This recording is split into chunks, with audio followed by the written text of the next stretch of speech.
Yes, banter stuff, shit, tickets. This is the section of the show called banter. We just talk to each other. Did you know how hot Mark Norman's wife is? No. They went to like a sex club in Berlin when he was there. And they had sex in the sex club, him and his wife. And they dressed in all kind of like S&M gear they went and bought. And like two of them and Doug Key are like posing before they go in. And I'm like, what? That seems unlike Norman. Well, she's a comedian too. No, I mean him dressing up and... you need to look the stories. They're good. I wish I could steal the stories. They're so good. I mean, fucking your wife in a sex club is pretty... Well, cheers and welcome to From Behind the BarCast, the podcast for bartending, service industry, drinking in general. I'm Paxton.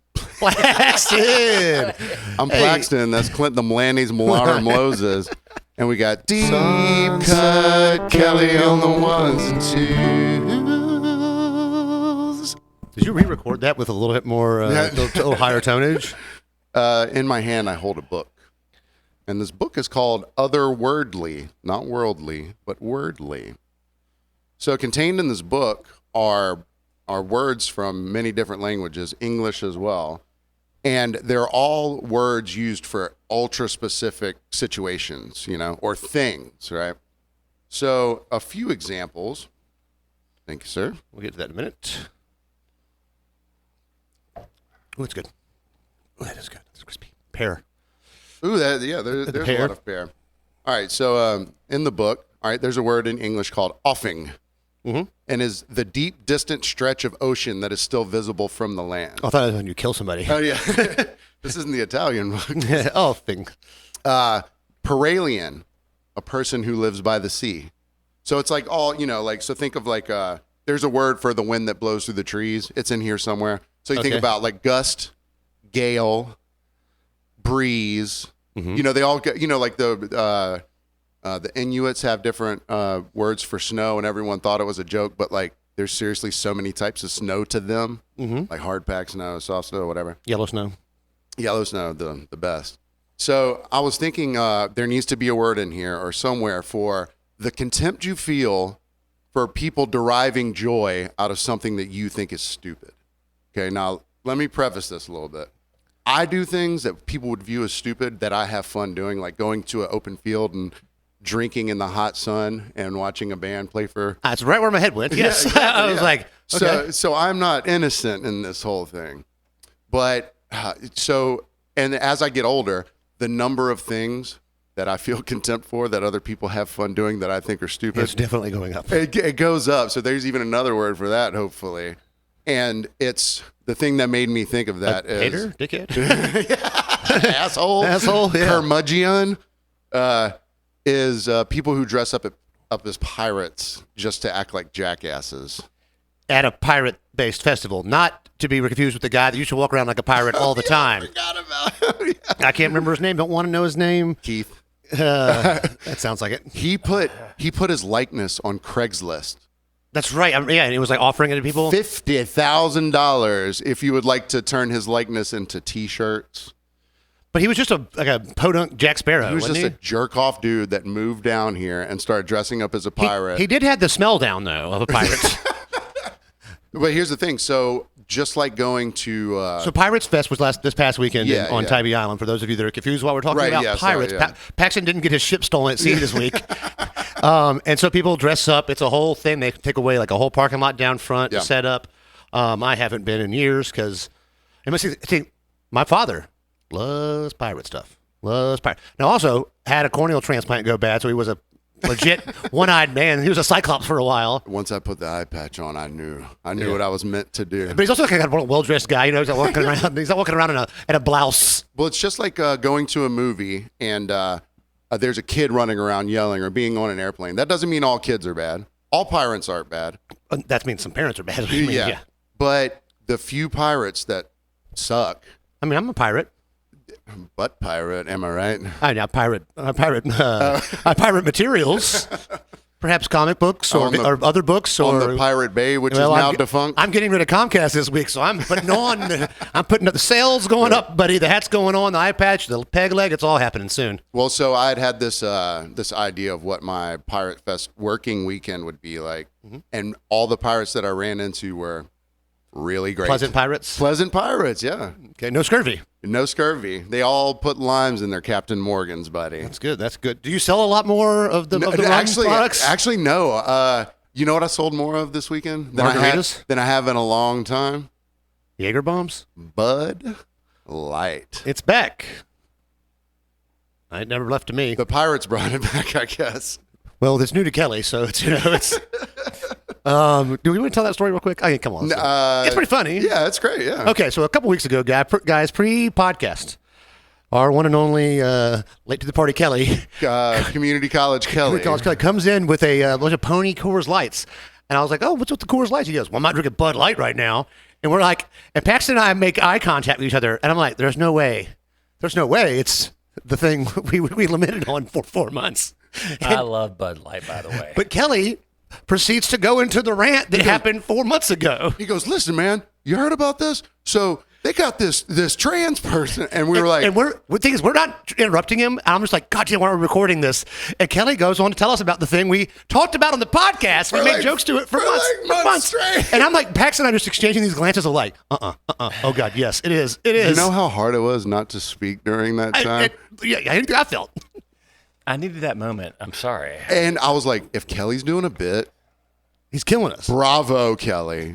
Bravo if you're doing a bit. So yes, Kelly, like to the party, Bud Light. Anyway, so look, I have something that I like a lot of people that make fun of is comic books and Star Wars stuff. That guy right there, he does it. Him over there.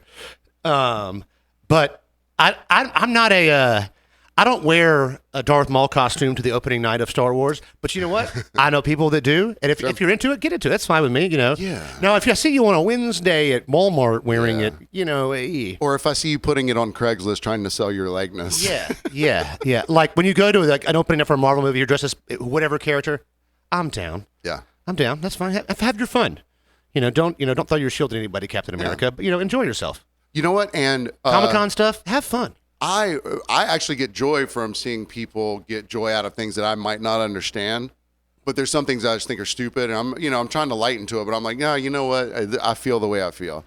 But this just happened to happen to me, and it was just another, serendipitous thing like that the universe presents to you to like brighten your day a little bit. So a few months ago on the podcast, you saw an annoying guy fall down the stairs. That really I saw a pirate literally lose a leg and to get a wooden one. So a few months ago on the podcast, I talked about driving home from somewhere, and I passed by a gentleman who just cut his lawnmower off. Yeah. Cracked a beer, hand on hip, takes a sip of said beer, looking over his freshly cut kingdom. And it osmosed the feeling unto me. So Thursday or Friday, I had to run a few errands around the island. And the first errand, I see a definite homeless person who had just walked onto the island. Because typically the homeless, the way they get down here is they walk the whole... It's a journey. It's a journey. They walk the whole Tybee Road. Yeah, no. So I see him on the first leg of his journey. Headed to Kelly's house. Exactly. It's a homeless Airbnb? Yeah. They got a whole website. VRBH, Vacation Rental by Homeless. They got a whole Facebook group for that shit. Yeah. They're like, oh man, there's this really nice place. They got a hot tub. They got a hot tub. They got soft rocks to Bikes. sleep in. Bikes, paddle boards. What? Washing machine, dryer? Free washing machine, Outdoor dryer. showers. Outdoor shower, it's everything. So I'm coming back from another place. I see him on the second leg of the journey. He's just getting to the middle choose, which on Tybee, there's 3 main convenience stores. One on the north end, one in the middle, one on the south. The first two are pretty close together. But yeah. So the third trip I took away from my house, I see the gentleman again, and I caught him at the moment where I guess he had panhandled or he had done whatever he needed to do, and he got his first parcel of goods from his panhandling from the convenience store. He walks out. I watched this entire thing happen. He walks out. He's got a tall boy Slim Jim and a tall boy beer. He delicately pulls down the dress on this Slim Jim, and he snaps into it. I was like, this dude just snapped into a Slim Jim. And for you, it was like, it was just a loud snap, crack. And the pleasure he was deriving, he was like, I'm eating food, man. I'm drinking. I was like, that is That sounds like my guy. That is paramount to my man who was looking over his yard drinking the beer. The thing is, the homeless are different in every area. There's different people, and they have different schemes for money, things they can try to get you with, things they want to like propose to you to either buy here or sell, whatever. They got their canned up story ready to go. Yeah. So I went out of town this last week twice. Went to Atlanta and Athens. I'm in Atlanta, and I'm walking with my buddy to his car. We're in like the heart of downtown Atlanta, and a woman, about 60-year-old black woman, is facing away from us, and it's like she's watching us at the left corner of her eye, and she spins as we approach and goes, "Hey, you want to buy some?" And she doesn't say what it is. It's 2 hotel bottles of Suave. It was either shampoo and conditioner or shampoo and lotion. Yeah. And she's like, "Hey, you want to?" And I'm like, "No, thank you." But I'm like, we weren't in a hurry. I would have kind of placated her or something like, "What's the story here?" I'm not giving you any money for something you got for free, but also, has anybody ever bought this? Well, they're just gonna give you $1 like, "We're sorry your life is like this"? No, that morning she had the idea. She was like, "I can't believe I haven't thought of this yet. I'm going into that hotel." She's ashy as shit meanwhile. She put some of that lotion on her arms. Look, I'll buy the shampoo from you if you promise to use the lotion. I just want the straight dope. If somebody comes up to me and says, "Hey, I just want to get drunk," here's a Jackson right off the rip. No. God story. damn, I'm coming up to Kelly next week. Seriously. Get a costume. But yeah, just tell me what's up. I do like the honesty. Hey, what do you want money for? You come with bullshit. Like, what do you really want? Want a beer. Like, look, I'm $3 short for a crack rock. I had a guy tell me that one time in Savannah. He was like, I gotta get this much. Can I get $1.78? And like, what? He's like, to catch the bus. I'm like, that's not what you want. He's like, look, man, I'm almost got enough money to get some fucking crack. And I was like, well, all right, here you go. Here's $5. I'd rather you tell me the hard hitting truth, brother. Yeah, that's the hard hitting truth. Yeah. Hey. And homeless are different. They hit different in each city, and especially right now with it's getting cold. And when it gets cold, there's some things it's what you would call sweater weather. And no, not there yet. Okay. And shout out to Studwell, one of our listeners. We mention him quite often. My man. We ended up in Connecticut. They made a drink at the restaurant and bar he works at, which is called, you don't know, I don't know either. I forgot. But they have a drink called Sweater Weather in honor of the podcast. So we will probably need to make this next week, except for it sounds expensive. It is Wheatley vodka, Asian pear sake, St. George spiced liqueur, fresh Asian pear nectar, lemon lime cordial. I know what a few of those things are. I know all of those things are, but I don't know where to buy fresh Asian pear nectar. Sounds like you're going to get it from an Asian lady's titty. Her name's Pear. It tastes like nectar. So I nectar? I don't know. I'm trying here, okay? 4-0. It's the score of the Braves-Phillies game. I knew it was going to devolve to that. I should never have looked at it to begin. I don't want to Bill Burr. I'm not going to yell at plays, though. Clint texted me. He goes, "Do you have an AM/FM radio?" I was like, "By chance, I actually do." I went to Goodwill and bought one just to repair it, and I haven't repaired it yet. But the AM/FM sort of still works. Yes. So speaking of AM/FM radios, I went to Athens this weekend. Athens. Oh, let's do this real quick. I'm sorry. All right. So here we're drinking some Vandori Prosecco. Prosecco, dry Italian. That's Italian. That's Italian. And it's good. Got pear on there, just like the sweater weather. It's very paired. It's very perry, a little bit of. And I'm not a champagne guy. A little bit of honeydew. I'm not a champagne guy, but I love Prosecco. I love it's pretty easy drinking. Yeah. It's pretty easy drinking, and especially it's good cheap. So I went to Athens to go to,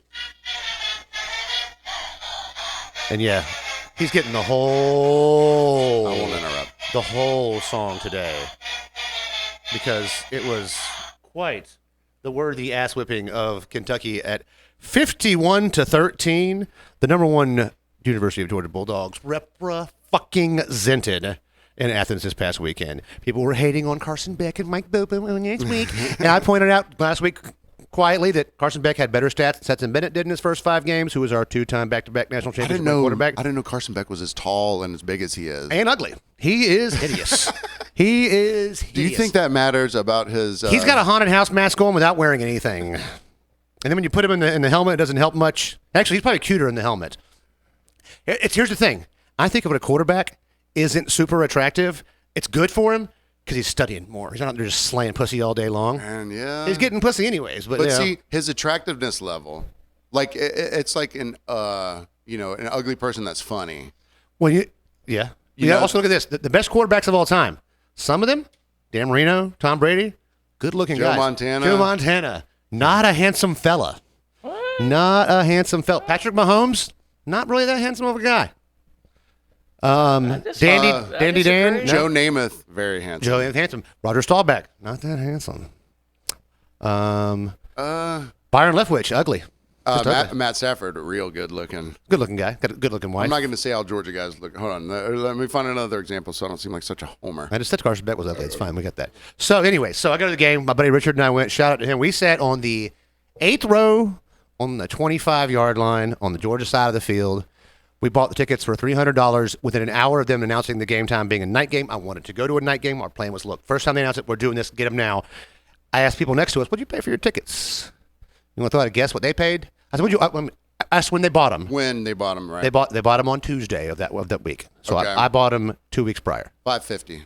$650. Wow. For two. So we a piece tickets. So that's $1,300. So we made a good call. You want to get to them quick. Yeah. And so well worth it. Great seats. Great time.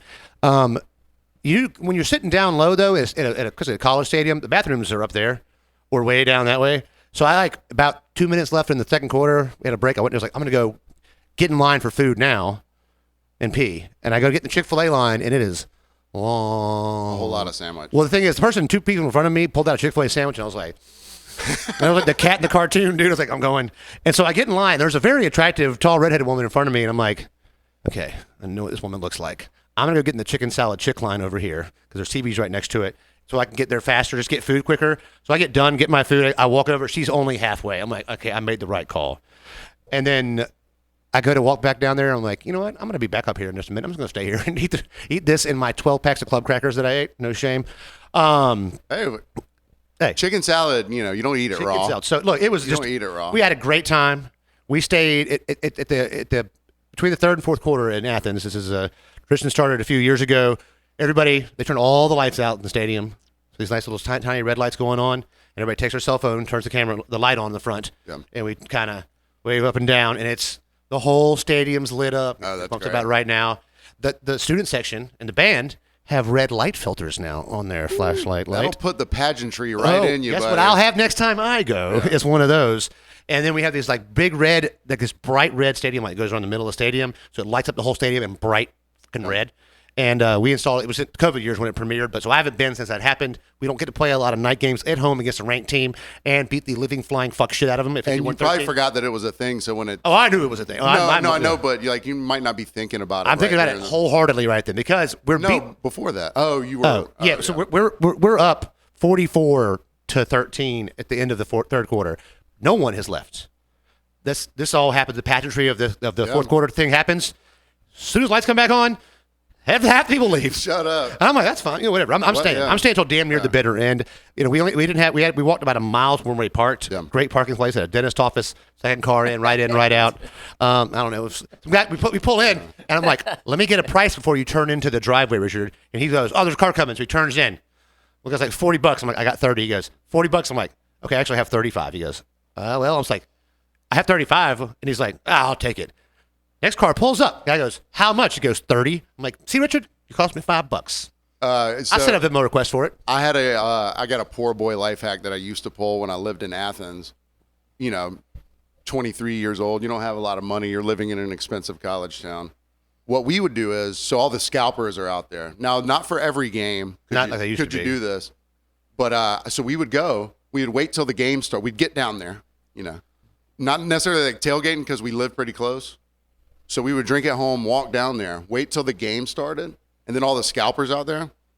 2 seconds before the game starts, the ticket's $150. Oh, yeah, way cheaper. 2 seconds after the game starts, they're like $60. Yeah. You wait till the end of the first quarter, you're getting in there for damn near nothing. That's what I'm saying. Yeah, so we would sacrifice, watching the opening kickoff or whatever, and it was always like student section tickets because I guess that's the ones that. And now you can't get student section without a student ID. Oh, really? Yeah. They want to let you. If you have a student section ticket, you have to have an ID to get in the game, let alone get into that area. Oh, right. People did that. I used to go to student section.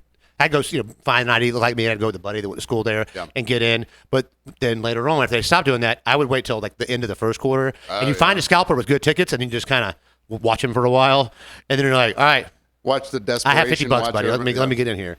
So yeah, we beat the hell out of Carson Beck. Had one of the best games. He's now the 4th leading passer in all of college football. I don't talk shit on that motherfuckers. Anyways, Hey-yo. so we're great win, having a good time. And in front of us, this couple walks up. It's a guy. He's got acne spots. He's young. He's with a woman who I assume is his mother because she's a little bit younger than I am. But then he has death grip on her. Like he's got an arm around her side or her shoulder for the whole first quarter pretty much. And he's talking right into her face. I mean, he must have done breath checks 7,000 times. I was like, this guy's breath isn't good. You would hope so. And I'm like, this is a really weird thing for someone to do with their mom. Like it's so, and like, I'm like, because she's double this man's age. And I can't hear. She's pretty soft-spoken. I can only hear him talking loudly a lot. He's trying to impress her with his stats knowledge. I was going to say, is he yelling stats into her ear? Yeah. And he turns around for like to high five us and stuff because I'm also talking about stat-based stuff and things with Richard. And I know who all the players are and everything. So he's kind of bonding with me, and I'm like, I don't want to bond with you, buddy.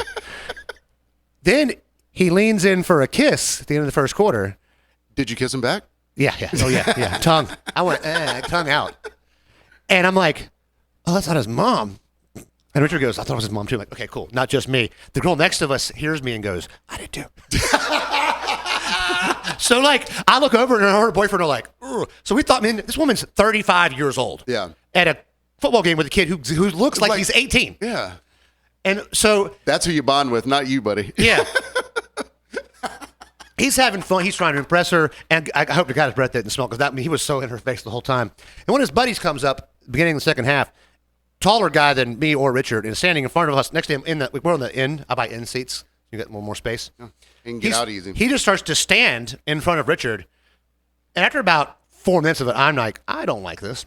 He's kind of in my way at some point, so I'm like, hey man, go back to your seat. He's like, oh, it's cool. I'm gonna stand right here. I was like, you're not. You're gonna go back to your seat. And the guy with his mom's friend he was screwing looked at him and was like, and the guy was like, all right, well, whatever. We're gonna go. The girls behind us who were annoying shit were like, thank God, fuck that guy. I was like, okay, well, I don't know, man. I just want to see better. The guy's like 6'8". Like, get the fuck out of my way. And you weren't here when I got here. You don't have a seat. You're standing in the stairwell. Yeah.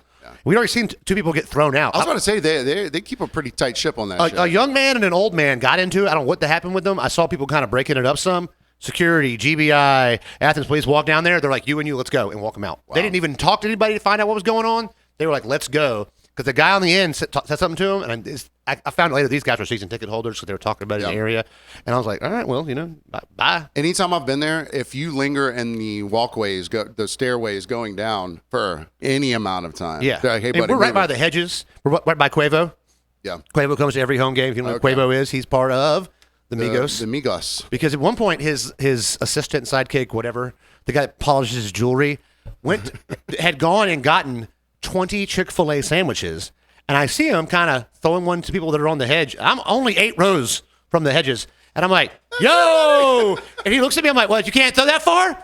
So he tries to sidearm one to me. Some guy about 3 rows up, catches it, and I'm like, I'm not even mad. Give that guy a contract. Yeah, I am not even mad at an amazing catch. And the guy turned around and looked at me, and I was like, that's all you, man. I thought you were going to say it was like when Uncle Rico grabbed the steak off of that plate and Napoleon Dynamite. Hit him right in the Somebody head. took a Chick-fil-A sandwich right to the face.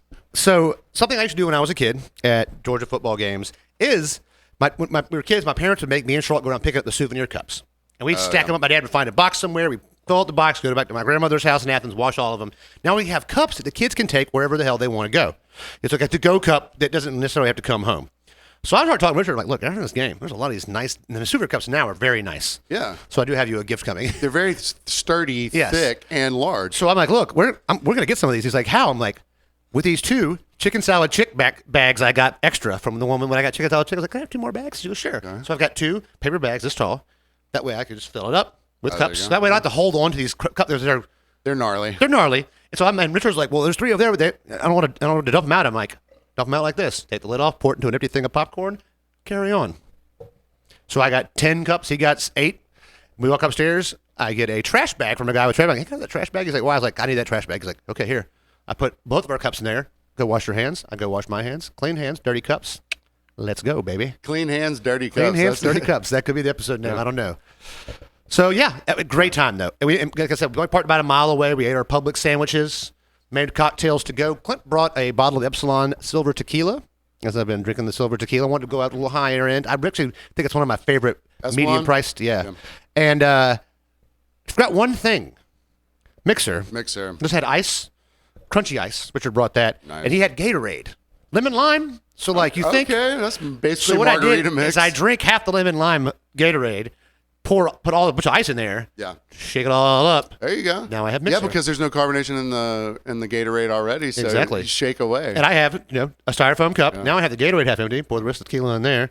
That's what I sneak into the game. Half the fun of being at public events like that is you go to see the event, but invariably there's going to be someone around you that is a secondary. What do they call it? A subplot. Oh, yes. There's always a subplot. There's always a subplot, and I'm as somebody who's a little hyperactive and I kind of bounce around with my attention and stuff. I find subplots wherever I go for anything. So I found a subplot literally 10 minutes before the podcast started.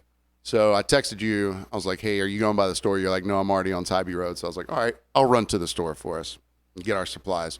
So I go, and I go into the convenience store, and there's a gentleman eating a ice cream cone, but it's the one that comes in the package with the nuts on the top. With the Nutty Buddy or something? Yeah. Whatever. And so it's a Nutty Buddy. Okay. Trust Snack Time Kelly over there. Snack Time Kelly. So the gentleman is eating it while he's in line. I guess he's already bought it, hopefully.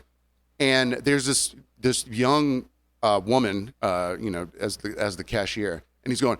Hey, he's older. He's probably he's like 40, 45, something like that. But like he was probably younger than that. He's eating an ice cream cone in line, so yeah. Yeah, he was probably younger than that. But some people just don't age well, I guess, and probably from eating ice creams in line. And so he's mumbling, and I'm not paying that much attention. Is that the guy you talked about last week? No. Just in Jake? No. So he goes, what are the first thing I heard legibly come out of his mouth was, what are the difference between the two? And the girl goes, well, one says it stimulates you. And I'll look up and she's holding 2 packs of condoms. Oh, God.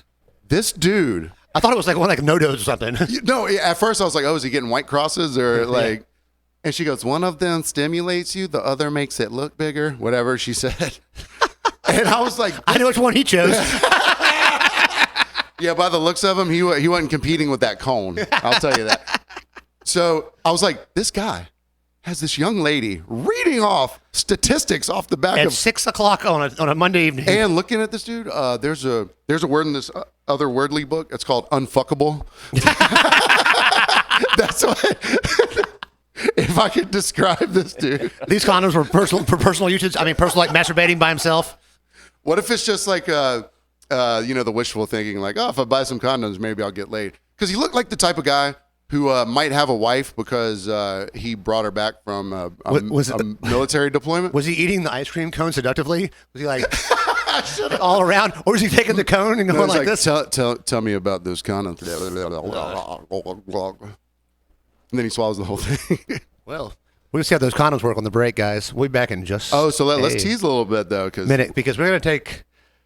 Let's just say I saw somebody die when I was in Atlanta. Okay? We'll see you in the second half with that.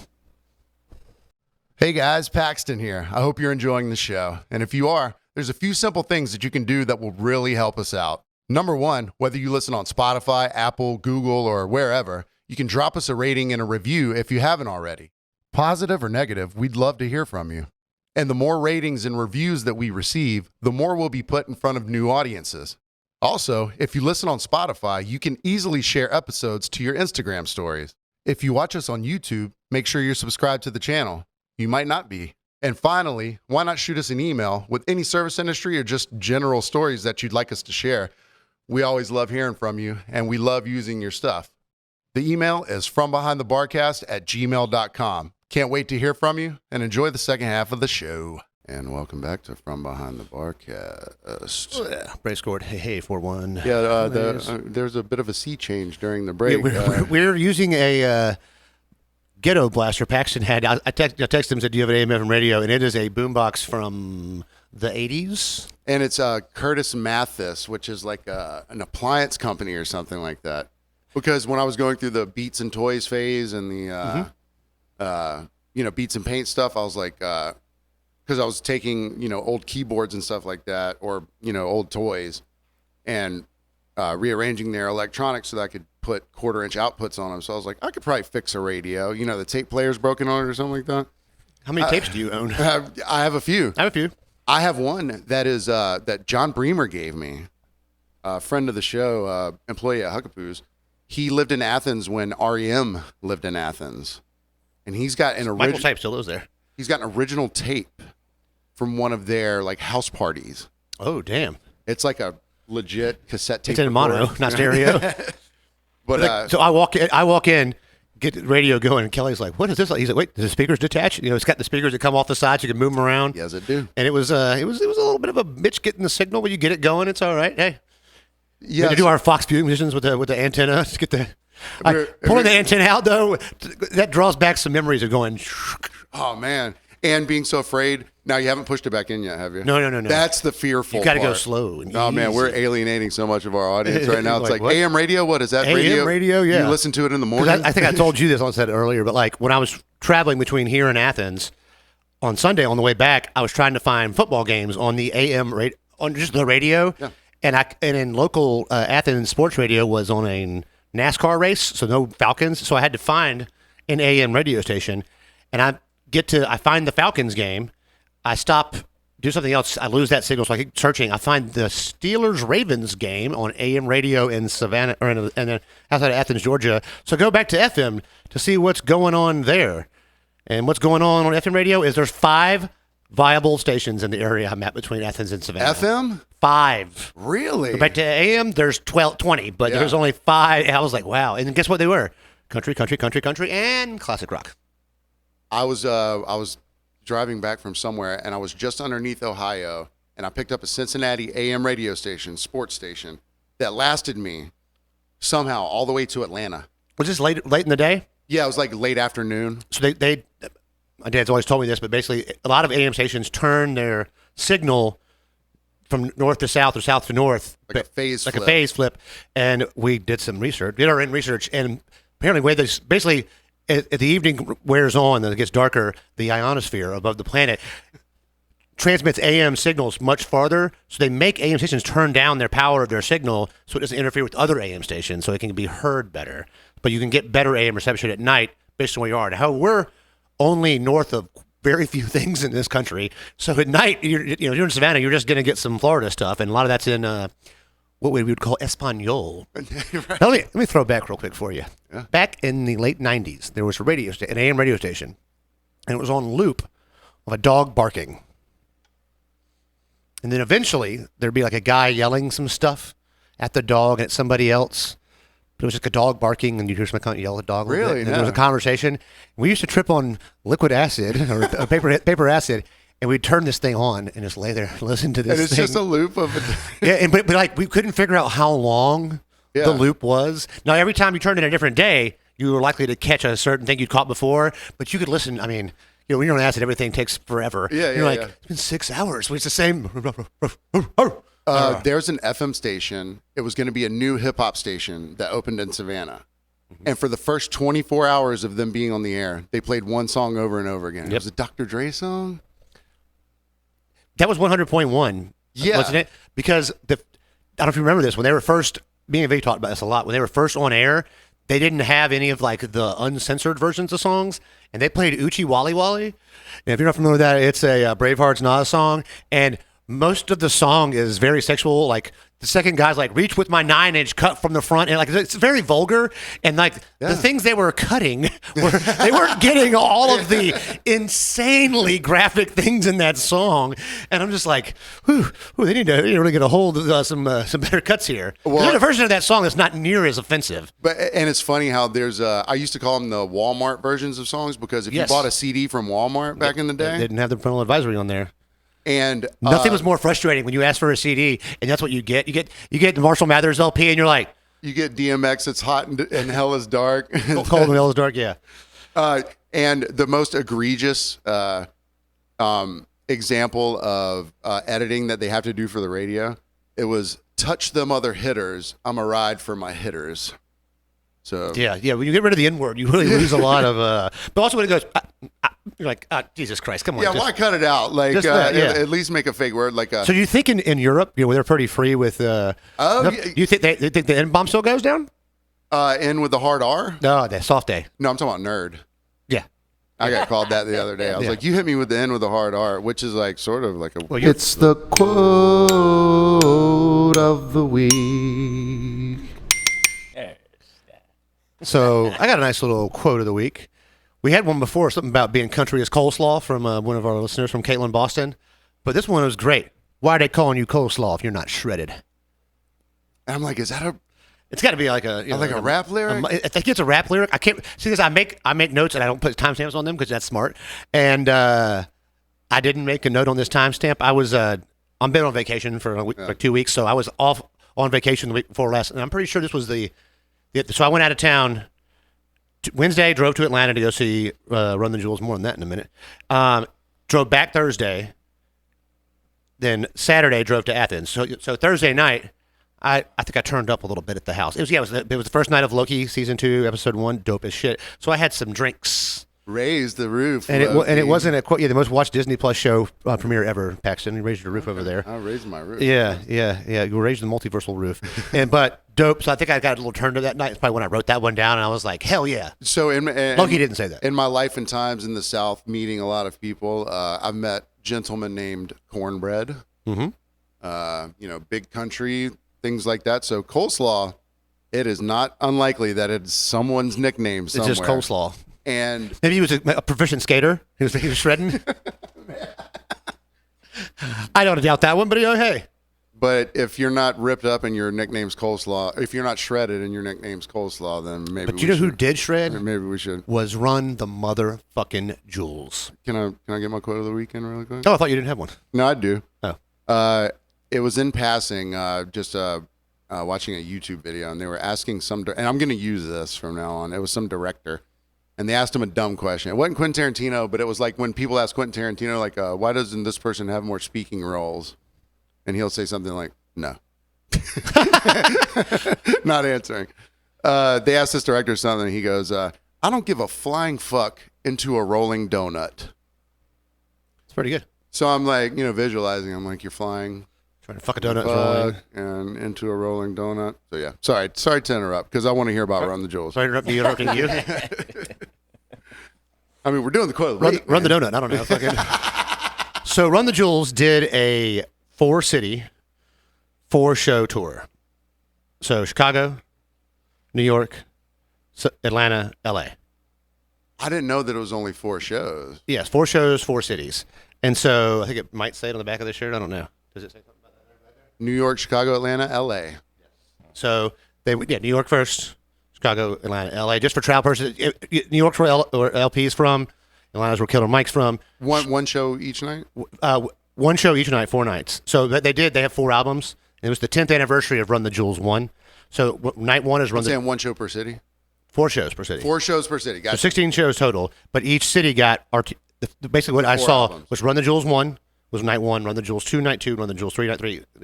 And they did track 1 through the last track of each album in order, which is good because you get some songs that kind of aren't as intense as others, so you have some time to stop screaming and jumping up and down and hurting your back if you're old or something. Not me. Deep Cut Kelly would appreciate the deep cuts. Yes. And then they did a couple extra songs each night. So my buddy Brian, who I went with, I was supposed to RIP Shay. Shay and I, the plan was to go with Vinny. He had a baby or bailed out on some bullshit. Yeah, I know. What the hell kind of excuse that? Baby bailing bullshit. Baby bailing bullshit is correct, bitch. And so Shay was going to go with me Tuesday night, drive back. I was going to say Wednesday night and go with Brian. 'Cause Tuesday night was Run the Jewels 2, one of my favorite of their albums. And each night had a guest. So on Monday night, my buddy Brian, who ended up going to Wednesday with me, went Prince Paul. If you're under 40, he's a DJ from New York that used to perform with Del Funky Homo Sapien, Dan the Automator. So he opened up for them on Monday, and Brian's like, this guy's awesome. Who is he? And they're like, thank you, Prince Paul. He's like, God damn, it's Prince Paul. Yep. And so on Tuesday, I don't know who the DJ was opening up, but the special guest was Big Boy from Outkast. Because he's in a song on that album. So he came out, did that song, and then I think came back and did another one of their songs. But thankfully on Wednesday, we got Boots, That's right. Boots. Crickets. That's right. Every person I've told is going, huh? He's in a song called 2100 with Run the Jewels. It's a good song. And you're an RTJ fan. I knew who he was. I was like, oh, Boots in that one song.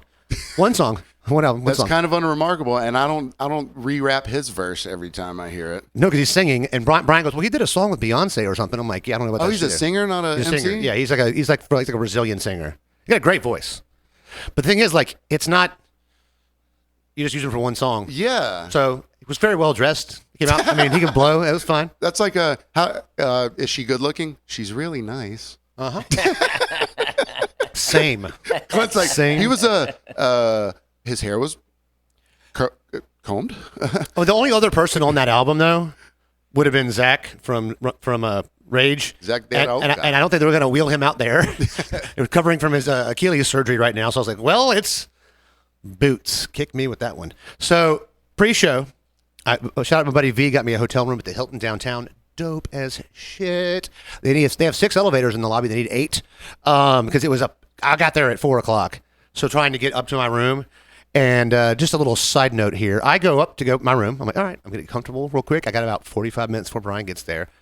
I'm going to go get some food early. I'm going to get some ice and make a cocktail. I stopped and got the bottle of the tequila I just mentioned earlier, the Espolon. And I got, what I wanted to get was a single high noon tequila. They don't sell those. So I was like, I'll buy this strawberry margarita in a can. Strawberry? You know who makes that? Bud Light. Yeah. Well, I never had one, and I was like, oh, I'll just use this as a mixer. So I go to the room. I'm like, all right, I'm going to go get ice. I'm going to make me a cocktail. I'm going to stretch, do a little bit of getting loose, change clothes, meet Brian, and we're going to go. Go to the ice machine on my floor. Getting older. Out of order. That's all it says. All right. So I go down one floor. Because it was hell to get up, so I'll just go down one floor. Out of order. So I get back on the elevator. And everybody in the elevator's got beer, liquor, everything. They're like, hell yeah, we got a guy with ice. I'm like, I don't have any ice. They're like, oh, we got ice. We're having a party now. And I'm like, I don't have ice. So I'm like shaking it upside down. I'm like, I don't have ice yet, okay? God, I don't have any ice. What do I have to do to prove this to you? And they go, well, hey, we've got liquor. You want to do a shot? And I'm like, And I look at the bottle, and it's like a third gone. I was like, no, I'm good. Ooh, how many mouths been on that? And they're all dressed in like the same corporate outfit with a lanyard. Don't care. I don't want this. I don't want the group herpes. Don't care. And so I get to the 6th floor, and I'm like, there's no ice in this motherfucking ice machine. There's ice in it. However, on the other 2 floors, you could have been like ice available here. Sure. No ice here. Yeah. So I get back to my room. I make the cocktail. And I swiftly knock it the fuck over onto the counter in the hotel room desk. So between where I knock it down, there's TV and a pile of my clothes taken out of the bag. So I have to immediately just use my arms to wrangle the strawberry Rita into one area, pick the cooler on the floor, use it to block my clothes, run to the bathroom, get a towel. All I did was just take this white hotel towel, wrap this cocktail up in it, and it was there when I left the next morning. I have to now wash my arms, calmly make another drink. I've never spilled a strawberryita, but I can imagine. When I pulled my arms off the table came up with me. I was about to say, the table lifted. Did you lose some hairs? I can imagine. It might be a little sticky. But I'm trying to be positive. Of course. So I make another drink, have a couple of sips. By sips, I mean I drink the whole motherfucking thing real quick. Do some yoga. Tequila and yoga go great together. Oh, yeah. Buddy Brian's like, hey, I'm down here. I was like, well, don't come up here. It's hell to get up here. So I go meet him. And if you're familiar with Atlanta, back in the day, there was a store we called the Murder Kroger. It was on Ponce. When I lived in Virginia Highlands, it was my local Kroger. Why it was the Murder Kroger is because it was built down at an angle, and there was 30-foot cinder block walls behind the Kroger. So if you got in the Murder Kroger, you couldn't get out into the parking lot. One way in, one way out. So people would get chased in there by somebody who wanted to kill them, and they would actually kill them. Murder Kroger. But so that was the Kroger I shot there for a while. My buddy Brian meets me downstairs. He's got a dope shirt on that says murder, but in the Kroger font, in the Kroger symbol. And I'm like, that is the dopest shirt. That's a deep cut, too. It's a deep cut, and I love you, Brian, but I'm going to get one of those shirts because it's dope. When you told me that, I was like, look, I don't want to bite anyone's shit, but I would like to support the artist who has put this onto a T-shirt. Yes, what a brilliant idea. Especially how deep of a cut it is, where I would never explain it to anyone. I've tried to. I've asked 5 people about it. Yeah. And they're like, I'm not sure what you're talking about. I'm like, Yeah. it's okay. I tried to explain it to Caitlin Boston. She's like, I think I might know that. I'm like, I think you're a little young. Because, like, it's an age. They remodeled that Kroger in, like, 2014 or 15. And now it's like, they went the other way with it. It's, like, nicer than a Whole Foods now. Like, there's escalators to get out of the pit of death. You know, they don't want you to die in there at all. They put cameras in. Well, East Atlanta has been. They lit up the parking lot. East Atlanta has been gentrified through and back. In fact, it's actually gone white, black, white. Now it's just Spanish and Chinese. So we go to the show. We go to some tacos first. And Brian, my buddy Brian, likes to smoke blunts. He likes to love blunts. And this was kind of, when I got Brian to go to the show, I texted him and said, you need to call me. It's right after Shade passes. You need to call me when you get off work. He calls, he answers the phone, and he's like, what's up, man? And he knows it's bad news. And I go, hey, I've got a free ticket to Run the Jewels next Wednesday. Do you want to go? He goes, ooh, well, I'm going Monday. I'm not going to do Wednesday. And I'm like, well, I was supposed to go Tuesday and Wednesday with somebody that can't go. He's like, who? And then I tell him about Shay. And Brian was part of the Tabby Blunt story we told before. He was in the room with that. Yeah. He was the guy that worked at the hotel next door. He'd just come by with the phone and, let us ravage their breakfast. So he's like, damn, good move on the opening with the show thing and then using Shay to tell me I have to go because now I have to go. I'm like, you do. That's very manipulative, but well done. It is, but it worked. But well done. So Brian goes, oh, you want to be memory of Shay? Here's 3 blunts to smoke. Again, you should love smoking blunts, but you don't smoke a blunt for a while. When you smoke a blunt, you get high. Not panic attack high, but high. So it's crazy. You smoke a blunt. And you get high. So we get out of his car to go to this taco place. I light up the blunt 1 of 3. Okay. And we start walking. He goes, it's right there. I'm like, that's fine. Hit it a few times. I put it out. I put it above the door frame of the taco place. And I have to get on my toes to get up there. He goes, you're going to forget that or it'll be gone. I'm like, I bet you the cost of tacos, it's there when we come out. He's like, well, the line's long. Like, watch this. Come with me. I walk up to the bar, find 2 seats. I go, hey, we're going to sit down right here. Like, that's cool. They have a Run the Jewels cocktail. Oh, wow. Like coconut rum and some other stuff. I don't remember what it was. We got one. It was delicious. We drank 2. I order our tacos immediately, in and out of there in 30 minutes. Get back to the show on time. Walking out. No look above the door handle. Pull the blunt down. The lady on the street goes, what's that? I go, a blunt, and keep walking. And we used to criminalize in most of Atlanta so you could smoke. So we smoked to the car. Now, real quick, let me stop you. Would you have necessarily remembered it had he not been like, hey, you're going to forget that? You don't forget a blunt until you finish it, okay? Okay. Halfway through, so, yeah. Go to the week there. Well, and since you had to reach up so far. Yeah. That's a memory that will stick with you. Yeah. Like, as I walked in this So we go to the car, drop off something, and start walking the venue. It's called the Eastern. It's in East Atlanta. It's a relatively new venue. I hope so. And, hey, look, it's Atlanta. You never know. This shit could have been in Southwest Atlanta. It's in the SWAT. It's called Eastern. And so it's a relatively new venue. It's like a year or 2 old. It was planned pre-COVID. And if you're from Savannah, there's a place called Victory North here. If Victory North had 10 times the budget and was 3 times the size, this place is amazing. I couldn't hear for 45 minutes after we left. And I was 45 to 50 feet from the speakers. It was just, the sound was dope.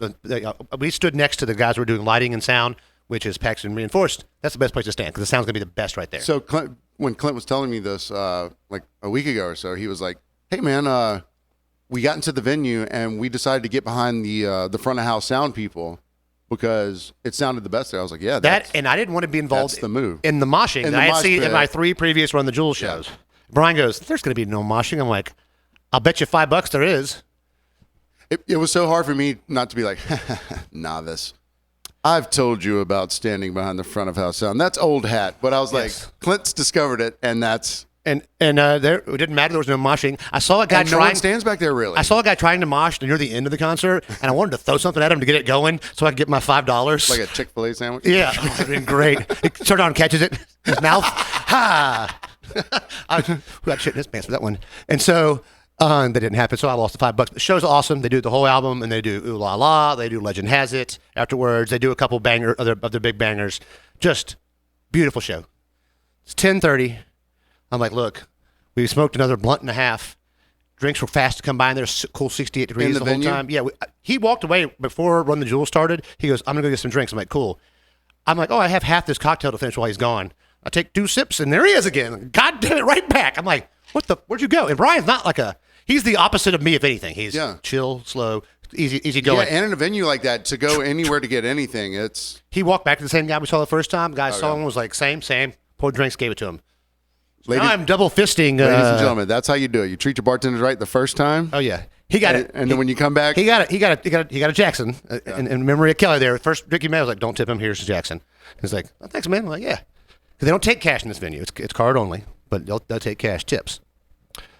Before I get to the end of the show, I've mentioned this. So I wanted to buy Paxton this dope-ass Run the Jewel shirt. It's got the Run the Jewel, if you're familiar with the band, there's kind of like a zombie theme. There's these hands that are bejeweled zombie hands digging through a crate of records. And I was like, I'm going to get Paxton this motherfucking shirt. Well, I go up there, and I'm like, hey, I'm going to get this shirt right there. And this guy, 2 people in front of me, who's about my size, he's pulling shirts up to his chest to see what size they are. I'm like, this fucking idiot doesn't know what size he is. I got there, I'm like, hey, I want that shirt. He goes, all right, I was like, extra large. He goes, we've got a triple XL and a large. I'm like, how about that shirt right there? I'm going to XL on that. He goes, same thing. I'm like, do you have any XLs? He goes, no. I'm like, that guy wasn't an idiot. Let me see that large shirt right there. I want to try it. The large shirt with the crate on it, I was like, The large shirt that I am now wearing was, I held it up and went, okay, I can do this for now. Yeah. And as Kelly pointed out on the porch, he goes, it's a little tight on you, but it fits. You know, it's the thing is, once I put back on the weight that I've lost a little bit, I'll be breathing hard. It was just a neckline. That's all. Yeah, I got a big neck. What the dude was doing that you may not have thought about in the moment was a lot of band T-shirts. They fluctuate. Like an XL in one band shirt could be an L in another band's That's a very good point. shirt. Very good point. So even if you're typically an L or an XL, you still need to. But you assume with Run the Jewels, one of the people in the band being a triple XL, that you're going to get to that Mike at some point early on went, okay, look, guys, we're not getting the Gladden shirts or gold, whatever they are. We're not getting those shirts. So we're going to get. So I bought this one and I washed it in cold water that I may have not thrown ice cubes in there with. Yeah, but tumble dry with 2 towels for 10 minutes. Take it right out, stretch on it. About another 5 minutes, hang it, clips. I'm like, all right. I clip one end to the shirt, one end of my nipples, and I just stand there for 10 minutes. Retain the sanctity of the shirt. When I come, the shirt's the appropriate length. And so we leave again. You know, got my shirt, and I didn't want to go to merch. Brian's like, go to merch. I'm like, I don't know. He goes, go to merch. I'm like, well, Boots is sinking though. I don't want to miss Boots. And so we leave, put our stuff in the car, drive to this place called the Argus. It's like a pizza place, like a late night spot. I've been before. They got a big O bar in the middle of the place. It's, again, in gentrified East Atlanta. Was the show in earlier? What time did you get out of the show? We walked out at like 10:35. Okay, gotcha. And we were hungry for some blunting reason. I don't know why. Hungry. Brian had 3 tacos. I had 2 earlier. I should have had 3. So anyways, we go in. We can't get service for like 15 minutes in this place. And I'm like... It's pretty lit up. First off, I am parched. Very, very parched. Cottonmouth out the yin-yang. Was it a lot of people from the show there? Or just, yeah. Or there's a lot of places to go in the area, but this was a popular one. But they would have been busy naturally. When they were doing their into the second encore, just getting cheers, I was like, we're going to miss about a minute of this. Let's just slowly walk to the door. Yep. And I was like, and they're like, all right. And I was like, they're not coming back. We're not doing a third encore. We take off. Cause I'd maybe cheated and look at what they do. They're not going to do a third one. So we take off because I'm starving. Get there, 15 minutes, we're in the lobby, no service, so in the little foyer. I'm like, hey, sir, you're like the manager. We need to table for 2. We want 2 glasses of water to start, and we're going to order real fast. He goes, oh, sorry, so sit right there so I'm with you. True to his word, a minute later, here comes a girl, 2 cups of water and a pitcher. Bless you, honey. And I'm like, we want to start with the popcorn. She's got the toast system, puts that in. We want these 2 drinks, puts that in. And this pizza, puts that in. All right, we're cooking. About 2 minutes goes by. And one way down the street goes 4 dirt bikes. They're doing wheelies and shit down the street. Very typical Atlanta shit. That's very typical. These are just Atlanta. dirt bikes. They're not street legal dirt bikes. These are just kids riding around on dirt bikes. And I'm like, God damn, this is bananas. They get out of earshot, and then I hear, help me. Is this 45-year-old black guy, about 5'7", is running by, and then decides to cut corner and run into the establishment. The restaurant that you were at. That I'm at. I'm on the patio outside. I'm 2 tables from the walkway. And he comes running in. Chasing him are 2 younger black guys, early 30s, late 20s, well-dressed, not well-dressed like in suits and ties, but they have nice clothes on. And they're chasing this guy. So they run in too. And usually, I'm a man that likes to enjoy a good, a good subplot. Exactly. That's a callback, baby. That's what we call that in the business. So I'm like, I'm just too high to go taste this chicken. So I'm like, you know what? It's got to come back outside. Can't. They were fighting from they were in there. They started fighting. They came in fighting. How long between the first guy yelling "Help me!" running in to 20 seconds maybe to the pursuance? 20 seconds maybe. Okay. So not right on his tail, but he was in the door open still, and then they come around the corner. okay. And so they run in. I'm like, this will come back outside. And after about a minute, I'm like, did someone like talk this down? I hear a scream. It's like far into the establishment, and then out comes the next two guys. And it's going to turn one of these gentlemen into what we would call... Oh, shit. It's the Karen of the week. It's the Karen of the week. Shit is right, because one of the men has been stabbed. So one of the guys who was chasing the first guy comes out holding the other guy. Come on, let's go, let's go, let's go. And the other guy is clutching his chest. Now, these are the two pursuants. Okay. They make it to the curb. Guy that's clutching his chest falls to the ground. The other guy screams, "My friend has been stabbed. My friend has been stabbed." The guy that they were chasing stabbed him a bunch of times. And so he's the Darren of the week. I'm taking the wig off because the rest of the story is pretty somber. I don't want to, Yeah. But Shit. We just had to get it in there. Yeah. so Okay. I am I went to med school. I know about medicine. I'm good with first aid. However, I'm real high. I'm not too high because I realize if I go over there and get involved in the situation in any way, sort of sound, I'm staying here until there's a resolution with the law. Because you know the cops coming. Mm-hmm. You know there's interviews, debriefings, paperwork, whatever. And they're not making my pizza now, okay? And we just put the order in a few minutes ago, and I know that pizza's not coming out. Oh, I didn't even think about that. Like They weren't going to bring me the pizza while the cops caught me. Here's what happens. When somebody gets stabbed and falls down in front of the restaurant and dies, because he died. I'm sorry. I was going to bear that, leave it. It's okay. He dies eventually. The kitchen stops cooking when someone dies. I think that's like a rule in most restaurants. It's not written down, but it's kind of understood. It's an unspoken rule. Do you think the guy had the knife already? So that's the question I've been asking myself. Did he have the knife with him and stabbed him inside, or did he pick up a knife inside From the restaurant. and stab him? If so, was it a knife used to cut a steak in the dining room? Was it a pizza cutter to cut a pizza? Or was it a kitchen knife? Because the guy who did the stabbing and was getting pursued never came back out of the restaurant. As everything starts to happen, the staff goes to help. They're on it. They These go to guys help are on the it. dying man. Yeah, one of the guys in the staff looked like he had been in the military. He's over there calling for things. Bottle of vodka, a bunch of bar towels. Get it on the fly, on the run. Sends another guy down the street to go to there's a fire station down the street to go get some help. At this point, I definitely don't need to get involved because I'm really hungry and high and a dick. I walk out there. I'm like, Brian, we should go. He's like, well, we just ordered. I'm like, I don't think our pizza's coming, buddy. we might get the drinks and we go in there and get them ourselves, but the oven just got turned off. We're not getting the food. And your shirt says murder on it, Brian. Your shirt says murder on it. So we should go. He's like, So I walk outside and smoke a cigarette to survey. I'm about 20 feet from the guy, and the guy is not moving. Unfortunately, the guy passed away. And the fire guys got there, the firemen, paramedics. The first one got there, and the look he gave the second one, I was like, this is over. He's done. Now, I can also see the lane beside the restaurant at the same time. The guy that sat us is back there chugging a cocktail and a cigarette. He is taking out second cigarette to light with first cigarette, which has the Granddaddy ash on it. So I'm assuming he was upfront witness to this. Yeah, he was He was acting like the manager. Witness. He might have been the one to try to get up there and break it up. He may not have done what he thought was his due diligence, and then the guy got Okay, so stabbed. first guy that ran in, you haven't seen him again. Where has he gone? He went out to the back of the restaurant. They said he got away. He ran out the back. 99% of restaurants only got the back through the kitchen. So that's why I wonder maybe the stabbing happened in the kitchen, which would be why the scream was so far away, which is why it took them a minute to get back out there. And I didn't hear the general sounds of a kerfuffle. And not being a crime scene investigator here or police procedural, but if you've ever worked in a kitchen before, you could probably get through a kitchen pretty quickly to get out of the back. I could run through a lot of kitchens to get out. If I, for some reason, had to run into a restaurant and I needed to go out the other way, that's where I'm going, the kitchen. And I haven't worked in a single kitchen I can remember that you couldn't get out to the outside from. You there. have to. Yeah, you know why? Yeah. Fucking trash. Yeah. So now if you were working at this restaurant. And fire rules, probably. and fire stuff. If you were working at this restaurant and some stranger just came like barreling through, let's say he didn't take a knife from the kitchen and stab this And gentleman. just running through? Just running through, like immediately you're like, what? You're not going to think to trip the guy usually. Yeah.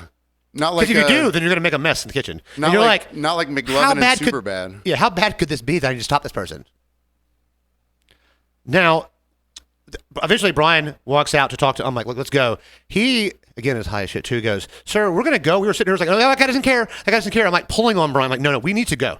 And then he's trying to explain to the guy we're leaving. I'm like, and the guy's trying to be professional. He's like, look, guys, well, where were you sitting again? I'm like, no, it doesn't matter. We're just All we going. had was water. All was water. We're out. We're going to Yeah. go. God bless you. Good luck. Please, you did your best. Get him, champ. And we leave. We go to a place called the Octopus Bar. It's bougie. We eat. Brian is assuming this man is not dead. I'm like, I don't know if they're dead. We go back an hour later. There's police tape up. And I'm like, well, this is why the police tape's still here. The man has unfortunately passed away at Grady Memorial Hospital where I was born. And I had a good time for that. Sorry.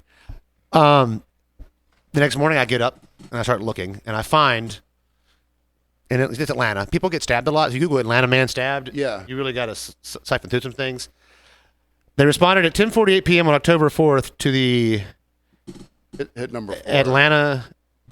There we go. Yeah, to the 400 block of Flat Shoals Road was where we were.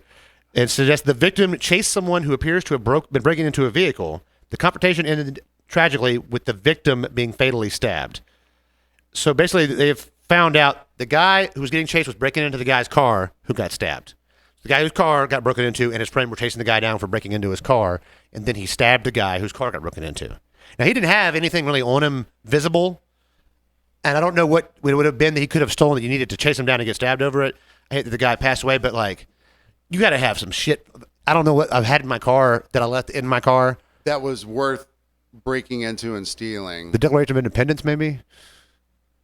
I mean, there's no Nick Cage around here. Yeah. Yeah. So it's an unfortunate situation, but it was, Brian goes, well, you wanted some podcast content. And I was like, not like this. So But I'm writing this down also. So the next place you went, how did you enjoy the food after that? Wasn't bothering me. I was hungry, man. You got to eat. Look, that guy, if I get stabbed and die, you know who you want to, I'd want everyone to eat. 4-3 Braves in the bottom of the 8th. 4-3, Phillies in the bottom of the 8th. It's getting close. So the guy coming out, when you told me he's clutching his chest. when you told me the story the first and he's wearing, one of the two of them is wearing white. I don't see any blood, but I'm not looking for blood. Yeah. Until he gets to the curb and then drops his friend and screams, my friend's been stabbed. When you told me the He story, was stabbed multiple times. So that infers, why it wasn't a steak knife, but a kitchen knife, you could really, you're not. Okay, well, a kitchen knife, it's got such a wide blade to get down to where it would get to the heart. It looked like he got him from around his heart, above or below, like in the middle. That sounds like a shorter blade pocket knife where if you could get a couple stabs in. And if it hit him in the heart. Kitchen knife would be sharp, though. Yeah. Get in there a couple times. I thought of it as like a freak accident, like Steve Irwin. So the stingray just whips its tail. He ran in the up to kitchen him. and got killed by a stingray? They don't serve scallops anywhere in Georgia anymore. They just take stingray rings. They've frozen scallops. If your scallop is completely round, it's fake. Yeah, they get them out of stingray wings. I know this was a little sad of a story. It's unfortunate this man died. It's Atlanta. Like 4 people died a day. It sucks. One of my friends goes, that's why I don't ever catch me in a big city like L.A. or Atlanta or Chicago. And I was like, we have a higher murder per capita in all 3 of those cities in Savannah. It's just in other parts of town. It usually doesn't happen in East Atlanta. Right. In a restaurant. It just. I was going to say, especially here in Savannah, there's so many neighborhoods juxtaposed against each other, like nice neighborhood, bad neighborhood, right? Only when those neighborhoods cross over and someone from one neighborhood gets killed by someone in the other neighborhood do you hear about it. But people get stabbed and shot in Savannah all the time. City Market's when you hear about it. That area of town. It's in the public, more public of areas. But if it happens where the ATM puts out $1 and $5 bills, you might not hear about it that often. No. So we, our plan was tacos before the show, eat 2 places after the show, one of them being pizza. Because it's Atlanta. You can get great food most times a day. I want to make a food event of it because we're going to do a lot of walking, moving around. So we go to the next place called the Octopus Bar. Good food, kind of bougie. I was like the third oldest guy in there, so not going back with another guy. We leave there, go back to the car. The cops are there, so I'm like, let's go. we go back to my buddy Brian's house and smoke. You guessed it, folks. The third blunt. The third blunt. And while we're smoking the third blunt, Loki season 1, episode 5 is on, preparation for Thursday, because his roommate's watching Loki. So I'm like, well, who the fuck's your cool ass roommate? He's catching up right now. Right thing to do. Brian takes advantage of me not looking and rolls a fourth blunt. And Brian goes to get something out the fridge eventually and goes, you want something to drink? I'm like, yeah. He goes, you want some liquor or like a beverage? I'm like, yeah. He goes, I don't want to have anything. Let me see what my roommate's got. Hey, Ferris, anything my buddy Clint can drink? And I look on the table. There's a 15-year-old bottle of Oban scotch on the table. That's a very expensive thing. I'm like, I'm not a big scotch guy, so you got some out here. So I ought to have a sip of something. And he goes, what do you drink? I'm like, well, I've been doing tequila. He goes, what kind? I'm like, mostly silver. He goes, come in here and see what you can find that you like. And I walk in. He's a motherfucking liquor distributor. There's 200 bottles of liquor in this man's room. In his office. With like 8 bottles of wine. And I'm like, talk about burying the lead. Like, my roommate might have something. Maybe the guys for like 3 years could have said something. They're like, hey, maybe take it easy tonight. We're going to Shangri-La later. I know it's kind of like you don't want to open with, this is my roommate. He's a liquor distributor with 500 amazing bottles of liquor in his room. This is one of my best friends from childhood. Hey, what's up? And so I'm like, he immediately grabs a bottle of silver tequila and starts pointing everything else. He's holding this bottle. And I'm like, I know that one. There's a lot of obscure stuff. He goes, I got some wine too. I'm like, I'm too high to taste this wine. And he's like, I'm like, what's in your hand? He goes, this is what we're selling right now for $140 a bottle wholesale. I was like, doesn't matter. I'm trying it. Was he willing to open it, or was he? It's already open because he's tasting them around. Oh, town. I thought he was grabbing it to hide it. For the day, he has certain things he takes to taste in X amount of place to try to sell it. So he's got to, explain. I'm not going to have 3 drinks out of it, but I'm going to get one, and it was fantastic. Probably. What was it? It was I can't remember the name of the brand. I was again really high, and I saw a guy die like an hour and a half ago. So my brain's not really functioning real well. We're sitting there for about 25 minutes. Yeah. Smoking the third blunt while the fourth one's been secretly rolled. And Brian, I'm like waiting for him to be like, hey, so roommate, we saw somebody die earlier. Oh, he did. He never mentioned it. I'm sitting there like, just because he didn't bring up the liquor, like, what's going on? How to be so blissfully Bury the unaware. lead. Brian ain't doing nothing for this. That's amazing. So finally, he says something, how was the show? Because he had gone with him on Monday. And finally, I'm like, are you going to tell him? And he's like, tell him what? I'm like, we saw a guy get stabbed and died. And he was like, the guy that what the hell, man? You know the guy that died in front of us? So I'm ordering pizza from a place called Mood Lights in Little 5 Points. They have good pizza. They have wings. And I want both right now. Because I'm like, we were going to have a light snack. I'm like, look, someone died. If I die, I want you to eat way too much until you throw up almost. Please do. And so I order this pizza, 16 wings, and we go to Little 5. Walk in. There's a guy outside chilling, Indian style, white gentleman. If Kelly didn't eat for 6 months, it's tall but very lean. He's got 3 long straws stuck together, drinking out of a cup as he's slowly warming his crack pipe. As you do. And I'm like, the order's already in. Let's see if he uses these straws to get this crack smoke up. And he does. Really? Thankfully, I needed it. Not the hit from the crack. I didn't want that, but I did it anyways. He shotgunned it to me. Open him out. What's that called? When you blow smoking something directly. Shotgun, right? Yeah. He mouth to mouth. Yeah. I wanted to get high and 3 STDs. And so you wouldn't drink the bottle after the people in the elevator. But I was smoking crack with this guy. He blew it with the straws. So he gets high. And I'm like, this is pretty funny. We go in, get our food. We eat about half of it. I walk outside. I'm like, well, I want to watch the guy smoke crack while I finish my food. And he had pizza in front of him. Somebody had given him pizza too. He was just all there in his little pile. And the cop walks up and goes, hey, buddy, hey, you know the rules. Go over there. And makes him. That's the crack spot over there. Can't smoke crack within 15 feet of a door of a restaurant. So kind of an eventful trip to Atlanta. So my Karen / Darren, it kind of doesn't measure up. I hope not. What happened? I mean, yeah, it doesn't measure up. I don't know if I should save it. I saw him get shot twice. So I don't know if I should save it or. 5-4 Braves. It's the bottom of the 8th.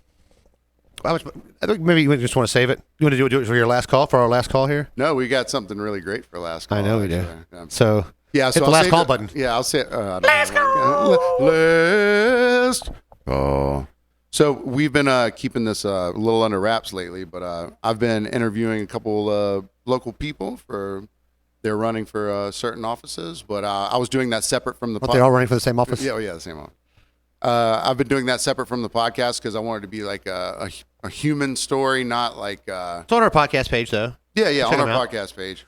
He doesn't endorse any candidates. Yeah, it's not an endorsement thing, and it's not a policy interview or gotcha. I'm not a fucking journalist, but I just wanted to get the human side of these things because, like, why would you ruin your life by running for?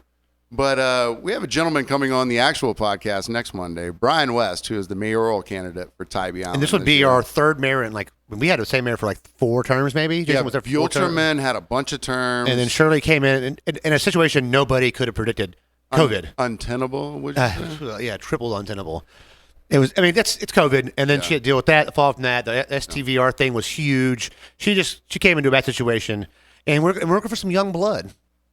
And the thing, so Brian West, he super cool dude, and we want to have him on because the new blood aspect of it, and the new perspective and new perception of it, and his views and thoughts, and what he wants to do, could be reflected in many other places. Yes, it's not. It's going to be local to Tybee, but it's a lot of things that were reflected in smaller communities.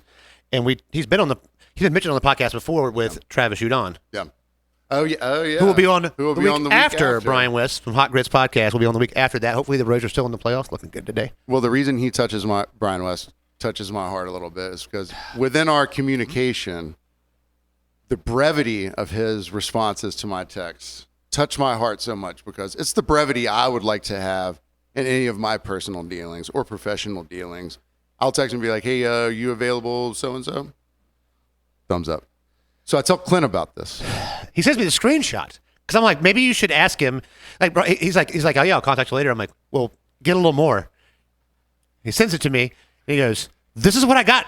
This is it. This is all." I'm like, oh no, do not in any way take what this man is doing and make it your own. And he was like, okay. I said, Brian West is my Yoda, and then Clint goes, ahead, dark times I see. Ahead, dark times I see.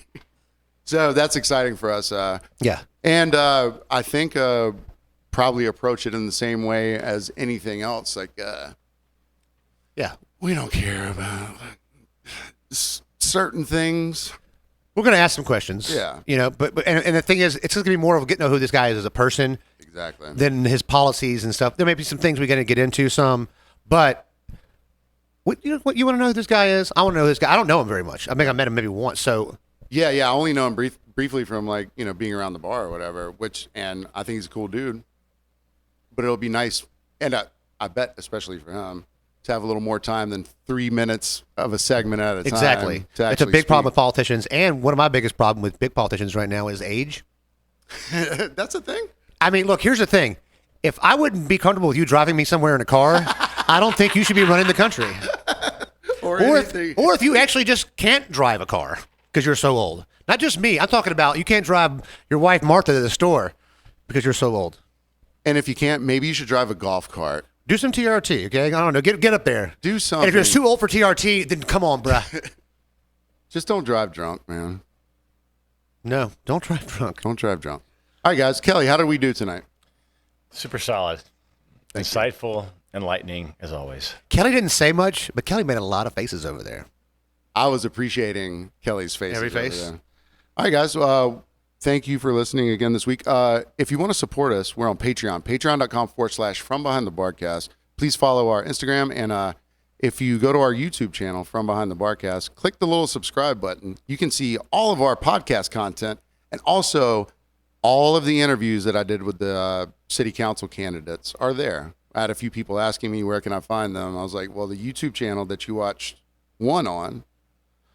The others are also? The rest of them are on there. And we've gained like 10 or so subscribers. So now we have more than 150 listeners, apparently. Oh, damn. Yeah, more on that, huh? More on that later. All right, guys. We love you. I love you guys. Thank you so much. See you next week.